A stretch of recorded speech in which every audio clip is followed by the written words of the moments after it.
ẹ̀yin olólùfẹ́ wa nílò kò lẹ́yìn òde àfihàn pé ẹ̀kú dédé wòye ní gbogbo iṣẹ́ tí wọ́n wà títí ń gbọ́ wa lórílẹ̀‐èdè àgbáláyé orí tí wọ́n wà kò ní fọ́ bẹ́ẹ̀ sì ni èsì tí wọ́n wà kò ní di láṣẹ ọlọ́run ọba lónìí sinimá yìí tí a fi gbéyẹ̀wò wọ́n ní a pè àkọlé rẹ̀ ní ìyá ẹ̀ta apá kẹta fáfàní gbogbo ẹ̀yin tó fẹ́ wo apá kìíní apá kejì ẹ lọ sí orí Mobimpe TV ibẹ̀ náà ti ń ṣọ́ ẹ̀ lọ́wọ́lọ́wọ́ fáfàní gbogbo ẹ̀yin tẹ̀sẹ̀ ń rí YouTube channel fún ìgbà àkọ́kọ́ ẹ jọ̀wọ́ ẹ like, share, comment, subscribe sórí YouTube channel wa ẹ má ṣe gbàgbé láti tẹ aago pa ìbẹ̀rẹ̀ kó ba lè ta yín lólobó nígbà tí ìyá ẹ̀ta apá kẹta bá jáde pàápàá jùlọ nígbà tí àwọn sinimá aládùn sinimá lóyìn gbàgbé sinimá mìíràn bá jáde ìyá ẹ̀ta apá kẹta la mú àfọyín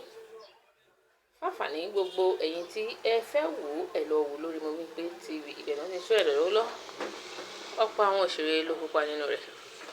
bíi Mobimpe fúnra rẹ̀ Lateef Adedimeji Fúnmi Martins ọmọ Fúnmi Martins Mide Martins Abiodun